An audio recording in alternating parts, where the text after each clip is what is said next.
सरस्वती नमस्तुभ्यं वरदे कामरूपिणीं विद्यारंभं करिष्यामि सिद्धिर्भवतु मे सदा। नमस्कार, स्वागत है आपके जाने से पहचाने से यूट्यूब चैनल बोले तो क्या बोले तो एग्जाम कोच पर। मेरे दोस्तों, मेरे प्यारों, मेरे भावी शिक्षक और शिक्षिकाओं, आशा है विश्वास है आप होंगे स्वस्थ, आप होंगे मस्त और होंगे व्यस्त।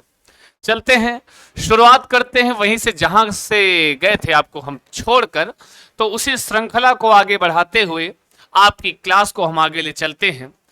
और आपको तो पता होगा हम संधियां पढ़ रहे थे, संधियों में भी हम व्यंजन संधि पढ़ रहे थे। व्यंजन संधि में भी आपने कुछ संधियां पढ़ ली थी। आज जो हम पढ़ने वाले हैं कौन सी संधि, तो देखिए कौन सी संधि। आशा है कि सारी क्लासेस आपको समझ में आ रही होंगी और अच्छे से समझ में आ रही होंगी। तो आज हम पढ़ेंगे कौन सी संधि, तो बोलो बोलो बोलो, चरतो संधि। कौन सी संधि भैया, तो बोले तो चरतो संधि पढ़ेंगे। कौन सी संधि पढ़ेंगे? चरतो। नाम क्या है भैया? चरतो संधि नाम है। जो नाम होता है संधि का वही आदेश होता है, चरत्व संधि। और प्रत्येक संधि का कोई ना कोई तो सूत्र ही होता है, कोई ना कोई सूत्र होता है, आप जानते हैं। कोई संधि होगा उसका कोई सूत्र होता है। तो ऐसे ही भैया चरतो संधि का भी एक सूत्र है। सूत्र कौन सा है? तो सूत्र कुछ ऐसा है, जैसे आपने पढ़ा था जस्त्व संधि, और जस्त्व संधि में आपने पढ़ा था पदांत जस्त्व संधि और अपदांत जस्त्व संधि। पदांत जस्त्व संधि क्या था? झलाम जशोवंते। और अपदांत जस्त्व संधि क्या था? झलाम जस झसी। ऐसे ही आपकी चरत्व संधि है, सूत्र होता है क्या क्या क्या। इसका जो सूत्र है प्यारा सा अच्छा सा, तो बोलते हैं क्या, बहुत छोटा सा है। क्या नाम है? खरी चा। क्या है जी? खरीचा। कितना छोटा सा सूत्र है, बोलो बोलो बोलो, क्या? खरीचा। माना पूछ लिया कि ये खरीचा जो सूत्र है कौन सी संधि करता है, तो ये भैया करता है चरतो संधि। कौन सी संधि करता है? ये करता है चरतो संधि। अब इस सूत्र को समझ लो, इस बात को समझ लो, क्योंकि जब हम संधियां पढ़ते हैं फिर बताऊंगा, मैं आपको बार बार बताता हूं, यही बताता हूं, क्या बताता हूं कि कोई पूर्व वर्ण होगा, कोई पर वर्ण होगा, कोई संधि वर्ण या आदेश वर्ण होगा। इतनी तीन चीजें जब पता चल जाती हैं तो आपको ये पता चल जाता है कि भैया यह संधि इसका क्या होगा, संधित पद क्या बनेगा। तो चलते हैं, देखते हैं, पहचानते हैं। लिखा है यहां पे खरी। खरी से तात्पर्य क्या है? खर प्रत्याहार। कौन सा प्रत्याहार भैया? खर प्रत्याहार। कौन सा? खर का मतलब खर, चा मतलब होता है, और खर का मतलब खर प्रत्याहार। अब भैया खर प्रत्याहार क्या है? पहले तो संधि का नाम क्या है? चरतो संधि। कौन सी संधि? चरतो संधि। तो आदेश क्या होगा? चर आदेश होगा। क्या होगा? चरतो आदेश होगा। समझ में आया? आदेश वर्ण क्या होगा? चरतो आदेश होगा। इतनी बात समझ में आई। उसके बाद सूत्र लिखा है खर्चा। और मैंने आपको एक चीज बताई थी, एक जुआड़ बताया था कि पूर्वर्ण परवर्ण संधिवर्ण को कैसे समझोगे। तो जब परवर्ण को किसी भी सूत्र के किसी भी पद में अगर छोटी ई की मात्रा लगी है, ये जुआड़ है केवल। अगर व्याकरण की दृष्टि से देखोगे तो जिस पद में सप्तमी विभक्ति लगी होती है वो पद सदैव परवर्ण में रखा जाता है। ठीक है, यहां पे क्या है?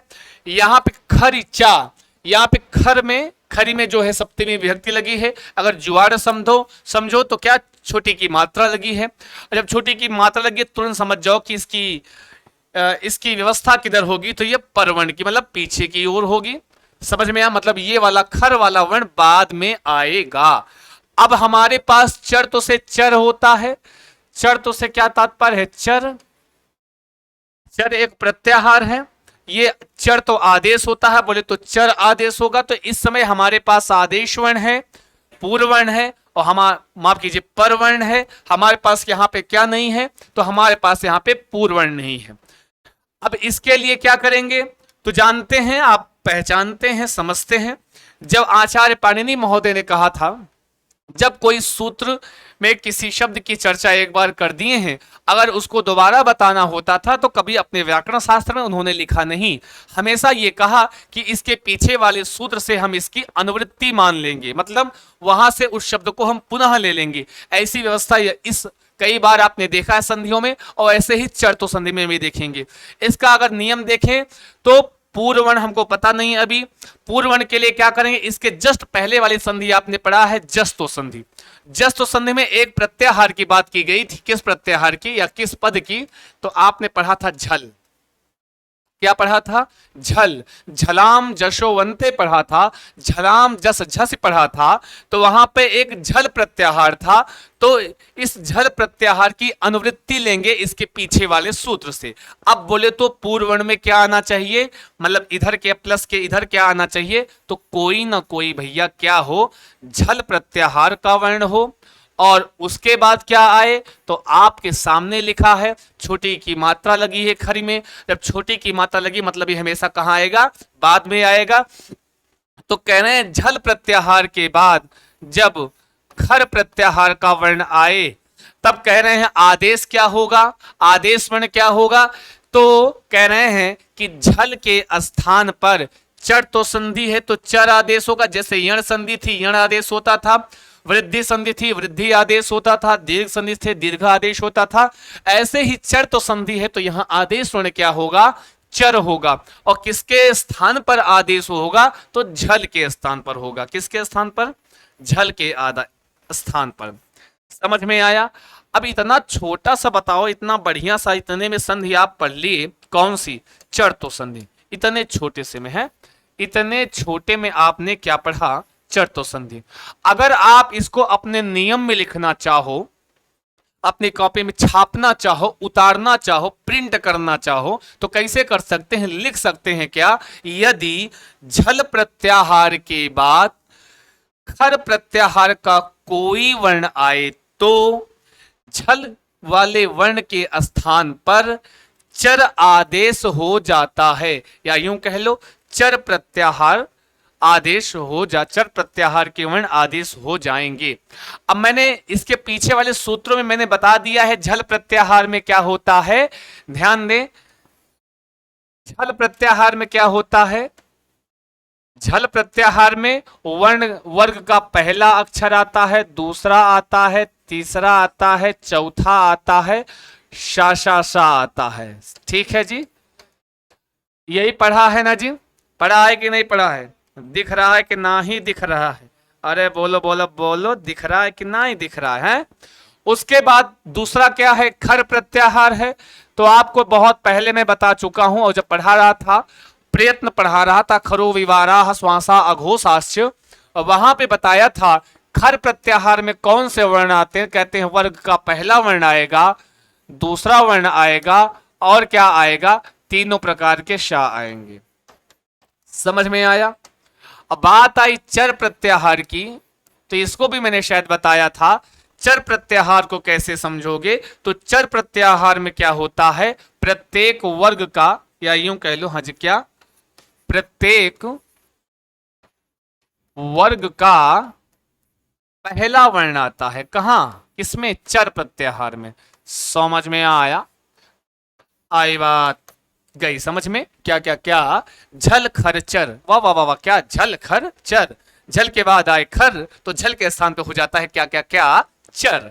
और वे झल क्या होता है, झल का मतलब प्रत्येक वर्ग का पहला, दूसरा, तीसरा, चौथा और तीनों प्रकार के साम, ऐसे इतने में से कौनो वर्ण अगर इस साइड में आया है, और उसके बाद क्या लगे, खर वर्ग का पहला वर्ण या दूसरा वर्ण, तीनों प्रकार सा, इतने वर्णों में से कौनो वर्ण प्लस के उधर आया है, तब क्या होगा, इसी झल वाले वर्ण के स्थान पर चर प्रत्येक वर्ग का, जिस वर्ग का यहां वर्ण होगा उस वर्ग का पहला वर्ण आदेश हो जाएगा। समझे कि नहीं समझे? समझे? आगे चलते हैं, एक उदाहरण देखते तो और बढ़िया से समझेंगे भैया। समझ में? जैसे हम एक उदाहरण देखते हैं, उदाहरण कौन सा है, बहुत बढ़िया सा प्यारा सा, कहते हैं सदधन कारह। क्या? सदधन कारह। छापो छापो, उतारो, लिखो लिखो लिखो, क्या क्या क्या? सदधन कारह। अस्तु, क्या क्या? सदधनकारः। अब कुछ नहीं करना है, आपको केवल पूर्व वर्ण ढूंढना है, पर वर्ण ढूंढना है, संधि वर्ण ऑटोमेटिक मिल जाएगा, क्योंकि जब नियम पता चल जाएगा तो आपको पता भी चल जाएगा संधि कौन सी। कुछ बताओ पूर्व वर्ण क्या है? तो पूर्व वर्ण यहां पे द है, क्या लिखा है जी, द। दा क्या है, किस वर्ग का वर्ण है? तवर्ग का है, ता था दा। जब ये वर्ग का तीसरा वर्ण है, मतलब क्या, जब ये वर्ग का तीसरा वर्ण है तो इसका मतलब ये किस प्रत्याहार में आता है? झल प्रत्याहार में आता है। और जब ये झल प्रत्याहार में आता है, इसका मतलब ये नियम सही है कि पूर्व वर्ण में झल प्रत्याहार आ रहा है। फिर मैं आपसे पूछूं पर वर्ण कौन सा है, तो पर वर्ण क्या लिखा है? का है कि नहीं है? यहां पे है क, यहां पे क्या है? का। जब क है, का वर्ग का पहला अक्षर है, और चर तो संधि में क्या होता है? यही तो होता है कि झल के बाद खर, खर में क्या होता है? वर्ग का पहला और दूसरा अक्षर आता है। तो का आपका वर्ग का पहला अक्षर है। इसका मतलब क्या है? इसका मतलब बस यही है कि मतलब यहां पे इसको देखो, पूर्ववर्ण परवर्ण देखा तो यहां पता चल गया कौन सी संधि हो रही है, किस संधि का नियम लग रहा है। तो यहां पे आपकी हो रही है चर तो संधि का नियम लगा, क्योंकि चर तो संधि आपसे यही कहती है कि पूर्व वर्ण में झल प्रत्याहार का वर्ण होगा, पर वर्ण में खर प्रत्याहार का वर्ण होगा। जब ऐसी कंडीशन बन जाती है तो यहाँ पे ही देखो का लिखा है, झल वाले वर्ण के स्थान पर चर आदेश हो जाता है, और चर का मतलब प्रत्येक वर्ग का पहला वर्ण। तो क्या करोगे? झल प्रत्याहार का दा है, दा किस वर्ग का है? तवर्ग का है। और तो इस वर्ग का, इसी वर्ग का पहला वर्ण आदेश हो जाएगा। अब दा किस वर्ग में आता है? आप कहते हो तवर्ग में आता है। कुछ नहीं करना है, इस दा के स्थान पर ता आदेश कर देना है। ठीक है, सत की जगह क्या बन गया? सत बन गया। इधर कारह उतार लो भैया। अब उठा के फेविक्विक लगाओ बढ़िया और जोड़ दो। का हो जाएगा? स, आधा ता तो आधा ता कर लो, कारह जोड़ दो, सत्कारह। समझे कि नहीं समझे? समझे? सत्कारह, सदधनकारः, सत्कारः कौन सी संधि है? बोले तो चर तो संधि है। किस सूत्र से है? तो कहते हैं खरी चा। किससे है? खरी चा। एक और लिख लो बढ़िया, दिग्धन पालह। वाह वाह वाह, क्या बात है। दिग्धन पालह, क्या क्या क्या? दिग्धन पालह, लिख लो लिख लो लिख लो। हाँ, दिग धन पालह। पूर्ववर्ण गा है, का खा गा वर्ग का तीसरा अक्षर है, और वर्ग का पहला दूसरा तीसरा चौथा किस में आता है? झल में आता है। चलो इधर पा लिखा है, वर्ग का पहला और दूसरा अक्षर किस में आता है? खर में आता है। तो यहाँ पा क्या है? खर प्रत्याहार का वर्ण है, और झल के बाद जब खर आता है तो झल के स्थान पर चर आदेश हो जाता है। यहाँ पे क्या है? गा। ठीक है, इधर पालह का मतलब पालह लिख लो भैया। कुछ नहीं करना, जब गा दिखा, गा के स्थान पर क्या? उसी वर्ग का पहला वर्ण आदेश हो जाएगा, गा के स्थान पर का आदेश हो जाएगा। ठीक है जी, यहां दी बचा है अस्तु। यहां पालह क्या बन जाएगा भैया? जोड़ दो, मिला दो सबको, क्या बन जाएगा? दिक्पालह। क्या बन जाएगा? दिक्पालह, दिक्पालह। समझे? आगे चलते हैं। एक इंपॉर्टेंट है, लिख लो। एक और इंपॉर्टेंट है, छाप लो। लिब धन सा, लिखो लिखो लिखो। क्या है? लिभ धन सा। अब भा लिखा है भाई साहब, यहां क्या लिखा है? भा। पा फा बा भा, भा वर्ग का चौथा अक्षर है, मतलब झल प्रत्याहार में आता है। सा, सा क्या है? खर प्रत्याहार का है कि नहीं है? क्योंकि खर प्रत्याहार में क्या क्या आता है भाई साहब? खर प्रत्याहार में वर्ग का पहला वर्ण आएगा, दूसरा वर्ण आएगा, और तीनों प्रकार के साथ। तीन प्रकार के साथ मतलब तालव्य सा, दंत सा और मूर्धन्य सा। ये कौन सा सा है? दंत सा है। तो नियम किस संधि का हो रहा है? चर तो संधि का। और यहाँ पे फिर क्या होगा? भा के स्थान पर क्या आदेश हो जाएगा? चर आदेश हो जाएगा। भा पवर का है तो उसी वर्ग का पहला अक्षर आदेश होता है। जब पवर का है तो पा आदेश हो गया, क्या बन गया? लिप। इधर सा जोड़ दो, मिला दो, क्या बन जाएगा? यहाँ पे बन जाएगा लिप्सा। क्या बन जाएगा? लिप्सा। समझ में आया? ऐसे ही सत्पात्रम होगा, ऐसे ही एक सत्पात्रम होगा, सदधन पात्रम, सत्पात्रम अस्तु, ऐसे ही भेत्तुम होगा, ऐसे ही छेतव्यम होगा, है भेत्तुम, ऐसे ही छेतव्यम अस्तु, छेद धनतव्यम, छेतव्यम अस्तु। ये आपके सब किसके उदाहरण हैं? ये सब सारे के सारे किसके हैं भैया? ये सारे उदाहरण हैं किसके? तो कहोगे किसके किसके किसके, बोलोगे तो चर्तो संधि के। किसके उदाहरण है ये सब? चर्तो संधि के हैं। ठीक है जी, चर्तो संधि के उदाहरण। समझ में आया? लिप्सा, सत्पात्रम, भेत्तुम, छेतव्यम अस्तु, सारे के सारे उदाहरण किसके हैं? तो बोलोगे, बोलो किससे? कहेंगे चर्तो संधि के। आई बात गई समझ में?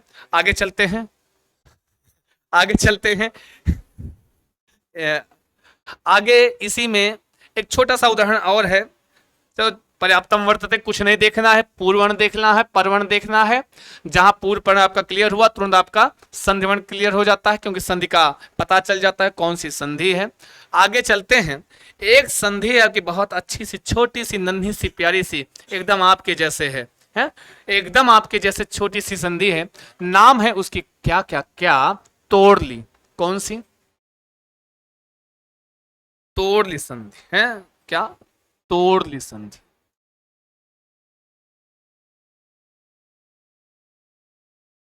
कौन सी संधि भैया? तोड़ ली संधि।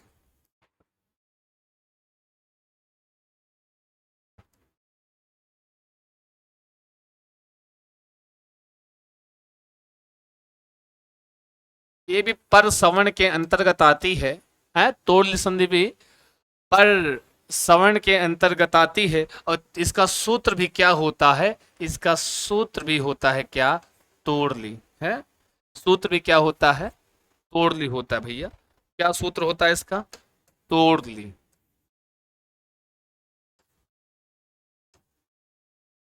ठीक है। और तोड़ ली में दो चीजें हैं, एक है क्या? तो हो, एक है क्या? ली।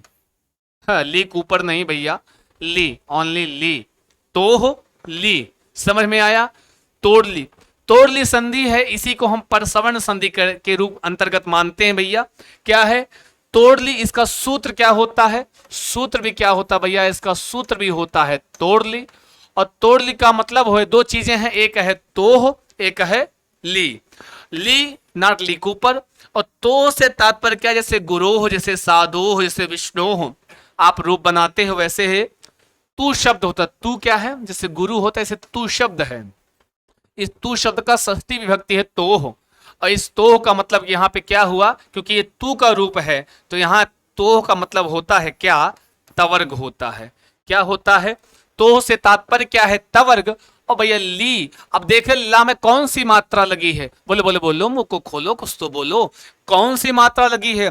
छोटी ई की मात्रा लगी है। और मैंने आपको जुआर बताया है। जुआर क्या बताया है?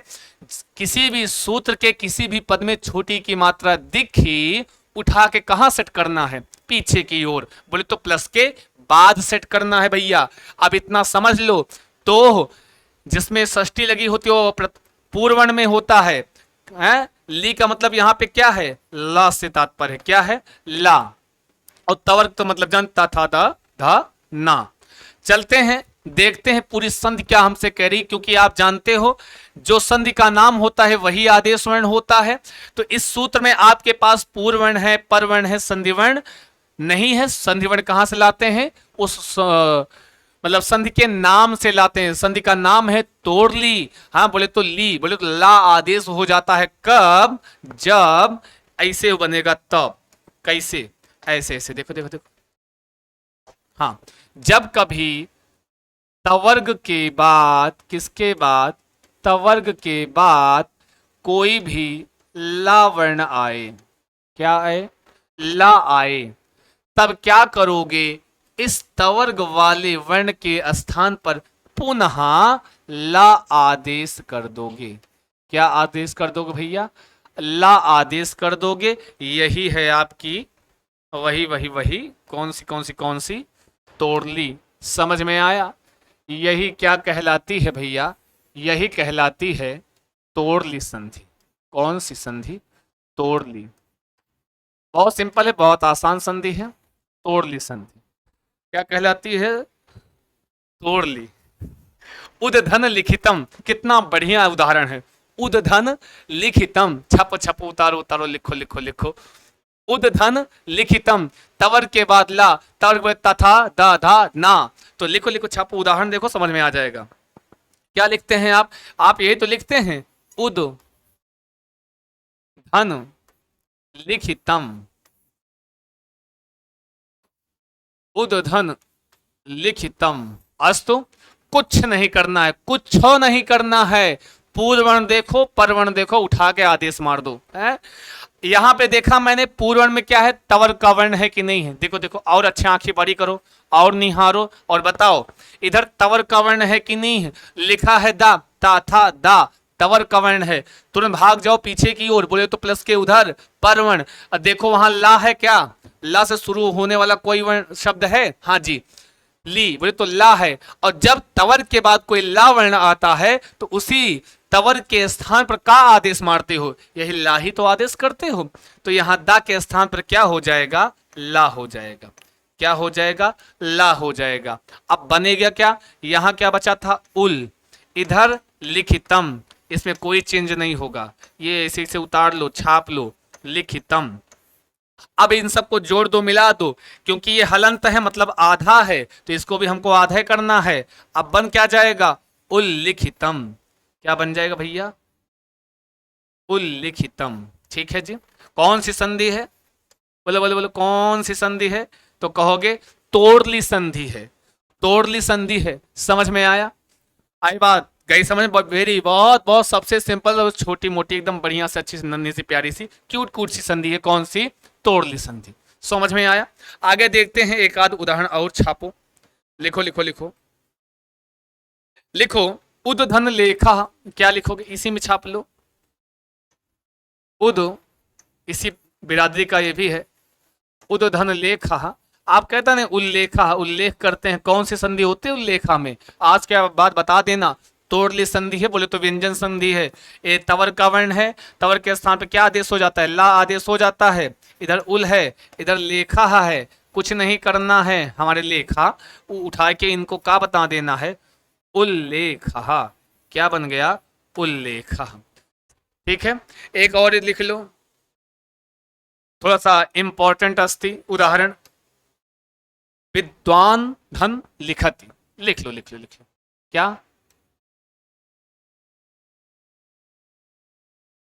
विद्वान धन लिखति।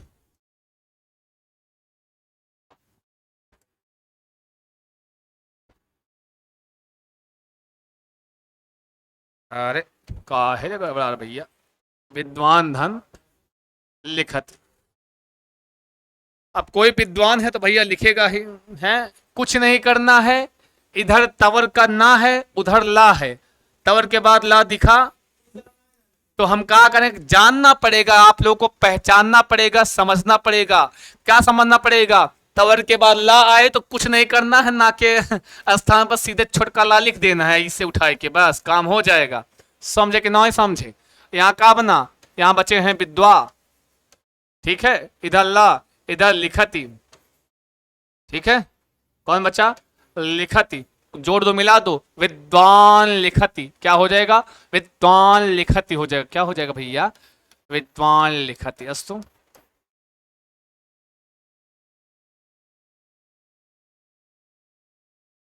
लिखती। हम्म, विद्वान लिखती, समझ में आया? संधि आई कि समझ में नहीं आई? आगे चलें, आगे चलें, बड़े आए। संधि समझ में आ रही है कि नहीं आ रही है? आ रही है, थोड़ा पानी पी लें,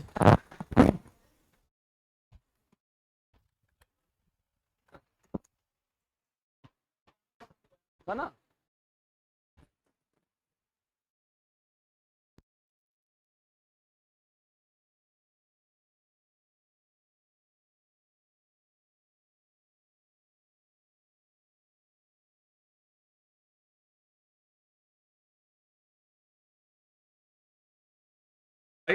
ये थोड़ा ऐसे बंद करो। हाँ आगे देखो, तद धन लयः, क्या तद धन लयः, क्या क्या क्या, तद धन लया। अब बदलो आप लोग। हाँ जी आप बदलिए, बताइए क्या बनेगा, जल्दी बताओ क्या बनेगा। बताओ बताओ, बहुत निहार रहे हो, बहुत देर से देख रहे हो, पता नहीं हमको देख रहे हो कि इसका देख रहे हो, बताओ क्या बनेगा, जल्दी बताओ। इधर तवर का वर्ण है, इधर ला मिल गया, तवर के बाद ला, तो क्या बनेगा, चर, नहीं नहीं चर छोड़ो, ला हो जाएगा, है ला ही आदेश करना है। इधर तल बचा, इधर लया जोड़ दो, हाँ तो क्या बन जाएगा, तल लया।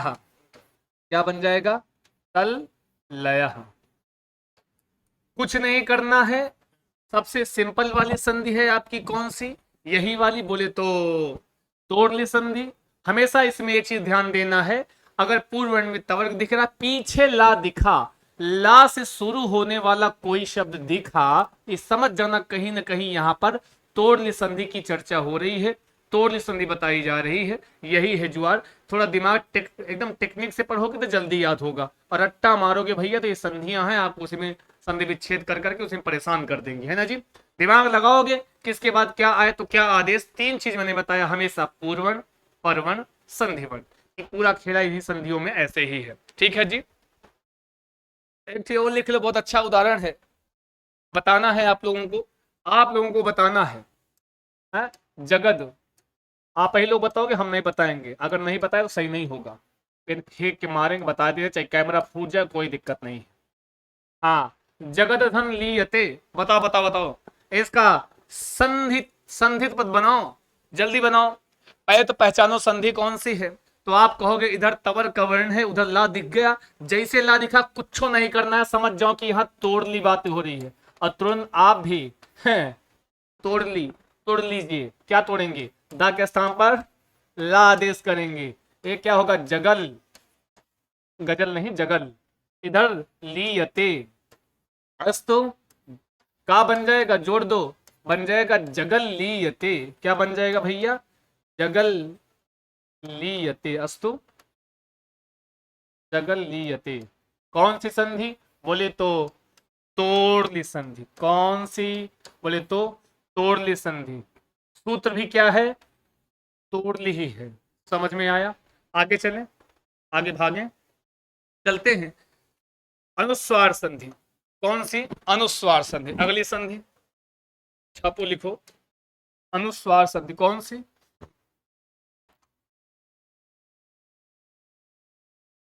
अनुस्वार संधि,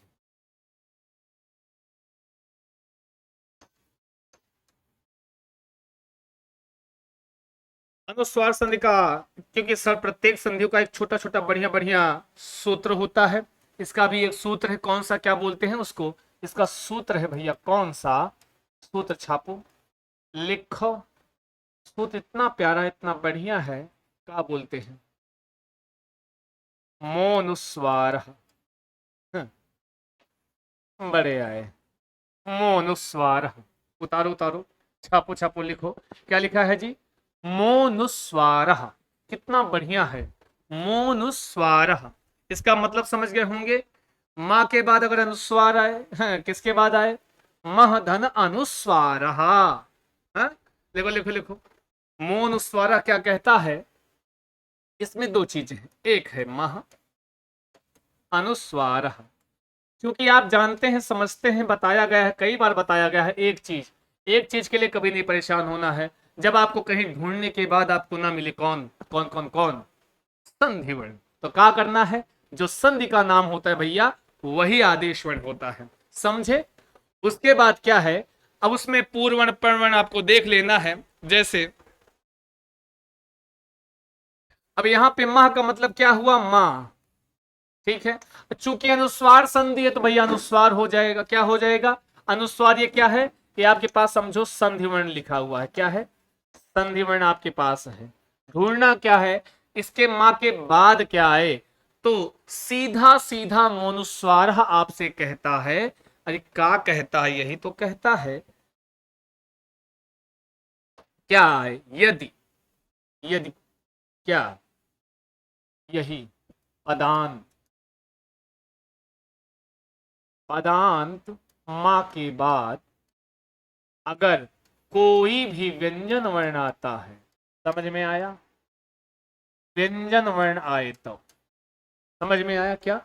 अगर पदांत माँ के बाद कोई व्यंजन वर्ण है तो कुछ नहीं करना है, इसी पदांत माँ को का बना देना है, आपको अनुस्वार बना देना है। समझ में आया? अब यही अगर इतनी छोटी सी तीन चीजें आपको जैसे लिखा है ऐसे याद रही तो कभी आपको रटना नहीं पड़ेगा, कोई बड़ी परिभाषा नहीं रटनी पड़ेगी, क्योंकि ये अपने आप में स्वयं में क्या है, एक परिभाषा है। कैसे? अब परिभाषा बना सकते हैं, यदि पदांत मा के बाद कोई भी व्यंजन वर्ण आए तो उस पदांत मा के स्थान पर क्या हो जाता है, हम का लगा देते हैं, अनुस्वार लगा देते हैं। क्या लगा देते हैं भैया? अनुस्वार लगा देते हैं। समझे? एक उदाहरण देख लो और अच्छे समझ जाओगे। जैसे, कैसे? तो बोले तो ऐसे, एक है हरिम, क्या? हरिम धन वंदे, क्या? हरिम धन वंदे, हरिम धन वंदे। अब लेकिन आप देखिए यहां लिखा है पदान, मतलब क्या है, कोई पद होना चाहिए। अब मैंने आपको सुप तिगंतम पदम पढ़ाया है, जहां पर सुप तिंग आदि प्रत्यय लगे होते हैं, उससे बने जो शब्द होते हैं वो पद कहलाते हैं। वैसे भी कोई शब्द रूप होगा वो अपने आप में क्या होता है भैया, एक पद होता है। हरि शब्द का आप रूप चलाते हो, हरिम लिखा है, मतलब एक हरि एक क्या है, पद है, और पद के पदांत लिखा, पद के अंतिम में क्या आया है, माँ आया है।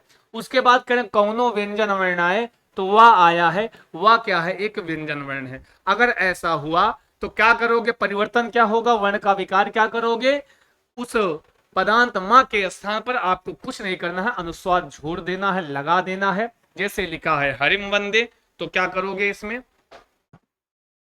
इसी पदांत के माँ को हम क्या बना देंगे, जादू से, जादू लगाओ और इसी को हम बना देंगे अनुस्वार। क्या बना देंगे, अनुस्वार बना देंगे। समझ में आया? क्या बना देंगे, अनुस्वार बना देंगे। या चाहो आपका बहुत मन हो तो ब्रैकेट में लिख लो, क्या, अनुस्वार। ठीक।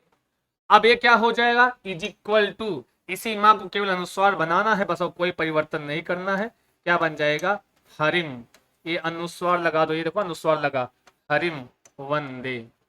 ठीक है जी, समझे कि नहीं समझे? आगे देखो, एक आध उदाहरण और छाप लो। जैसे त्वम करोसि, क्या? त्वम धन करोषि अस्तु, कुछ नहीं करना है भैया, तुम करो से तुम करो, लेकिन कुछ करना नहीं है। ये क्या देखना, एक पद का पदांत में माँ है कि नहीं है। आप देख रहे हो तुम युयाम, युयम रूप चलता है, इसका मतलब ये पद है, शब्द रूप है इसका चलता है भैया। तो ये पदांत का माँ है, और माँ के उसके बाद कहें कौनो व्यंजन आया तो व्यंजन आया, का आया है, क्या करोगे, उस पदांत के माँ को अनुस्वार आदेश कर दोगे, तो क्या बन जाएगा, ये बन जाएगा तुम करोसि। क्या हो जाएगा, तुम करोसि। ठीक है जी। और जिनको चाय वाय पीना हो चाय पियो, कोई दिक्कत नहीं है, लेकिन वीडियो को अच्छे से देखो, समझो, पहचानो, और चाय पिलाना चाहे तो हमको भी आप ऐसे ऑनलाइन पर पिला दीजिए, कोई दिक्कत नहीं, मन तो हमारा भी है चाय पीने का। बाकी आगे चलते हैं, देखते हैं अन्य उदाहरण भैया है, देखें कि ना देखें। हाँ, चलो आगे उदाहरण देख लो, एक और देख लो बस। धनम, अरे धनवन की बात कर लें, बहुत हो गया इस समय। क्या, धनम, धन यच्छ, धन की इच्छा करते हैं कि नहीं करते? कौन नहीं करता भैया आज के टाइम में, उसीलिए तो इतना मेहनत कर रहे हैं, आंखें फाड़ फाड़ के देख रहे हैं, पढ़ रहे हैं। धनम, ये क्या है, धन शब्द है, ये पदांत का माँ है। इधर या क्या है, आपका एक क्या है भैया, व्यंजन है, इस पदांत के माँ को अनुस्वार कर देंगे, हो जाएगा क्या, धनम यच्छ। क्या हो जाएगा, धनम यच्छ। ठीक, समझ में आया सर? आगे चलें, दौड़ो दौड़ो आगे चलो, एक आध उदाहरण और छाप लो बस। रामम भजामी, राम को भजो, इससे बड़ा जीवन और का है भैया। हमारे साथ श्री रघुनाथ तो किस बात की चिंता है। चलो, रामम भजामि, क्या भैया, रामम भजामि। इधर माँ है, इधर भा है, कुछ नहीं करना, ये व्यंजन है, पदांत का माँ है, अनुस्वार बनाए दो, कुछ नहीं करना, सिंपल सा, रामम भजामि, अनुस्वार से ज्यादा आपको परेशान नहीं करती है? रामम भजामि, समझे कि नहीं समझे? क्या हो गया, ये हो गई आपकी अनुस्वार संधि, या यूं कह लो ये क्या हो गया, मोनुस्वार। क्या हो गया, मोनुस्वार। आगे चलें, आगे लिख लो, अनुस्वारस्य यही पर सवर्ण। हाँ जी, एक और लिखो, एक और बढ़िया है, अनुस्वार संधि का ही एक और है कि कहते हैं क्या, सूत्र है क्या, अनुस्वारस्य यही पर सवर्ण। संधि का नाम क्या है, उसको तो लिखा बने भाई, कहते हैं पर सवर्ण संधि। कौन सी संधि का नाम क्या है,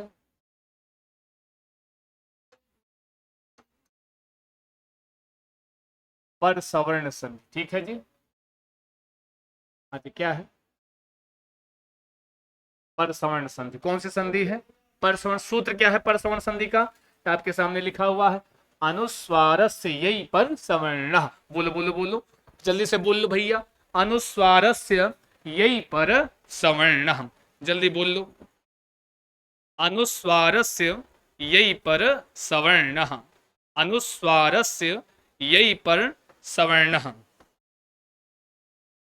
अनुस्वारस्य मतलब अनुस्वार का, यही मतलब क्या है, यही एक अनुस्वार से मतलब अनुस्वार, लिखो पहले सूत्र का मतलब समझ लो, अनुस्वार से मतलब अनुस्वार, ठीक। यही मतलब क्या है, यह एक क्या है, एक प्रत्याहार है, पर सवर्ण मतलब पर सवर्ण हो जाता है, मतलब आदेश, मैंने कहा जो संधि का नाम होता है वही आपका आदेश वर्ण होता है, जहां छोटी की मात्रा दिखी वो बाद में लिखा जाता है, बाकी जो बचा खुचा कुछ मिलता उठा के पहले लिख लो। ये पूरे सूत्र में सब कुछ आपको प्राप्त है, ऐसा सूत्र है जो एकदम है, एकदम पूरी तरीके से संपूर्ण है, कहीं से कोई अनुवृत्ति नहीं लेनी है, कहीं से कोई उधार नहीं लेना है? अनुस्वार है, यही है, पर सवर्णा है, या यही में छोटी ई की मात्रा लगी है, क्या लगी है, छोटी ई की मात्रा लगी है, और यह एक प्रत्यय है, तो छोटी की मात्रा लगी तो मैंने बताया था हमेशा बाद में लिखा जाएगा।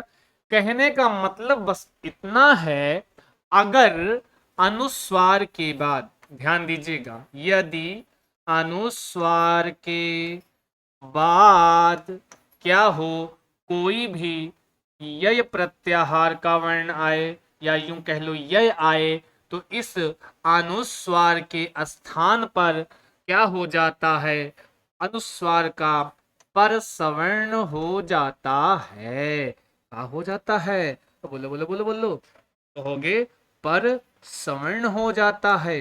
अब पहले तो जानो पर सवर्ण का होता है, पर मतलब बाद, सवर्ण मतलब समान वाला वर्ण हो जा, पर मतलब बाद में जो वर्ण आया रहेगा, मैंने बताया था पूर्व वर्ण पर वर्ण, ध्यान दे थोड़ा सा इधर ऐसे कोने में ध्यान दे, क्या कहते हैं, ई होता है पूर्व वर्ण, प्लस के बाद वाला होता है जो पहला वर्ण होता है पर वर्ण होता है, यहां लिखा है पर सवर्ण, तो कहने का मतलब जो प्लस के बाद वाला जो पर वर्ण होगा, कौनो वर्ण हो सकता है, उसी का सवर्णी हो जाएगा, या यूं कह लो उसी का पंचमाक्षर आदेश हो जाएगा, उसी का, जैसे अगर प्लस के बाद का आया है, ध्यान दीजिए मैं बता रहा हूं, जैसे प्लस के बाद का आया है तो क्या आदेश हो जाएगा, इस अनुस्वार को, का पांचवा अक्षर क्या है कवर का, ंगा, तो ंगा आदेश हो जाएगा।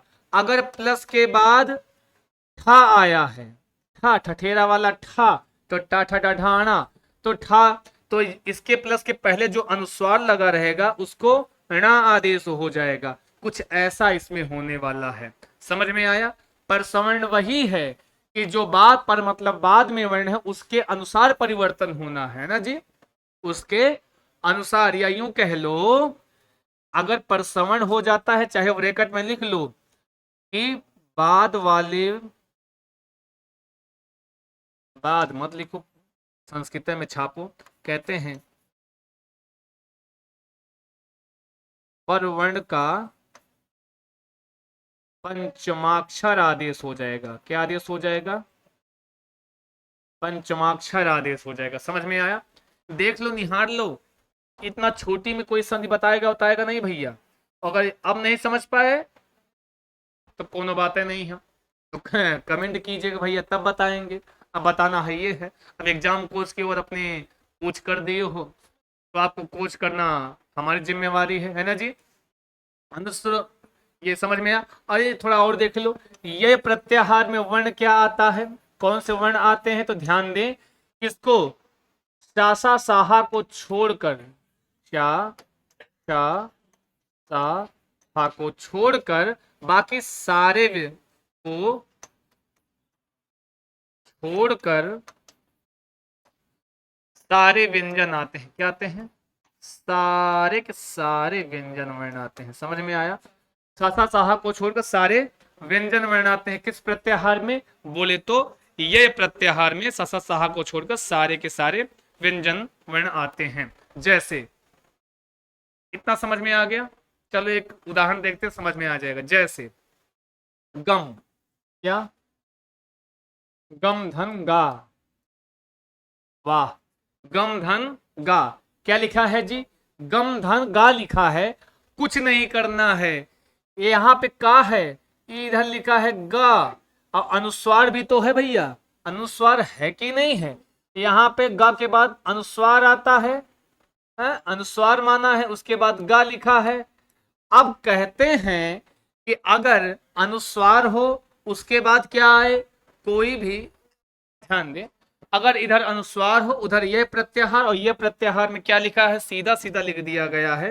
ये क्या लिख दिया गया है कि किसको छोड़कर, सासा साहा को छोड़कर, है। तो यहाँ पे सासा साहा कोई गा वर्ण है, मतलब ये प्रत्याहार का वर्ण है, तो इसी अनुस्वार के स्थान पर गा किस वर्ग का है? गा, क्योंकि यहाँ के फिर आदेश क्या होगा, पर वर्ण का पंचमाक्षर आदेश हो जाएगा। किस वर्ण का? पर वर्ण का पंचमाक्षर आदेश हो जाएगा। समझ में आया? पर मतलब बाद वाले वर्ण का, तो इधर ध्यान दो, इधर बाद वाला वर्ण क्या है? गा है। गा किस वर्ग का है? कवर्ग का है, और कवर का पांचवा अक्षर तो गा होता है। आप जानते हैं क्या होता है? गा होता है। यही आदेश हो जाएगा। इधर काम बचा है, गा बचा है, इधर भी गा बचा है, जोड़ दो, का लिख सकते हो? गंगा।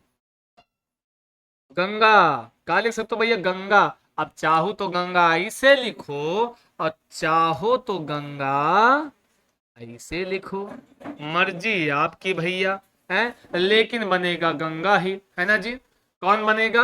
गंगा ही। आए हैं तो काटेंगे एक रात तुम्हारी बस्ती में, और चाहोगे तो कर लेंगे दो तीन बात तुम्हारी बस्ती में, है ना जी। अब आप चाहोगे तो हम काहे नहीं पढ़ाएंगे भाई साहब, हैं। आगे चलते हैं। संख, है ना जी। क्या क्या क्या? शम शम धन खा, शम धन खा, है ना जी। शम धन खा, बनाओ बनाओ बनाओ, क्या बनेगा? इतना बढ़िया पढ़ रहे हैं, अब पढ़ रहे हैं कि चाय पी रहे हैं भगवान जाने, लेकिन बनाओ बनाओ, संख बनाओ, क्या बनेगा?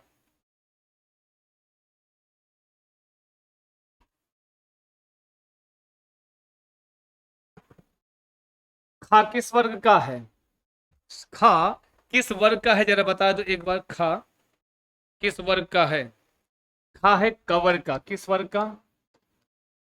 कवर्ग का वर्ण है। किस वर्ग का वर्ण है? थोड़ा सा बड़ी गर्मी है।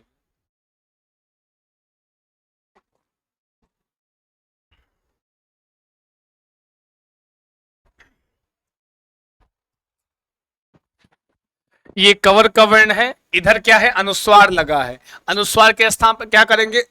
पर वाले वर्ण का पंचमाक्षर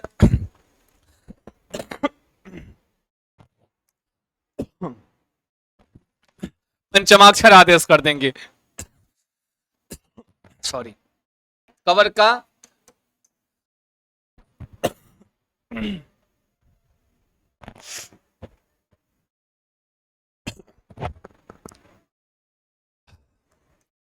क्या हो जाएगा, इस अनुस्वार के स्थान पर क्या हो जाएगा, अनुस्वार के स्थान पर इस वर्ग का पंचमाक्षर बोले तो अंगा आदेश हो जाएगा।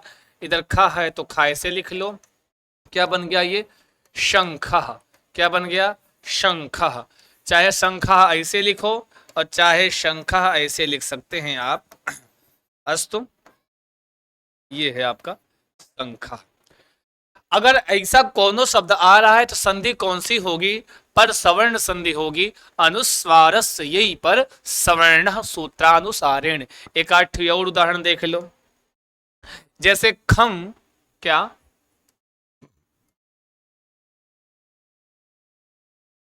धन जह, खन धन जह, क्या हो गया, खम धन जह, क्या हो गया, खन धन जह। अभी जो खम धन जह है, कुछ नहीं करना है।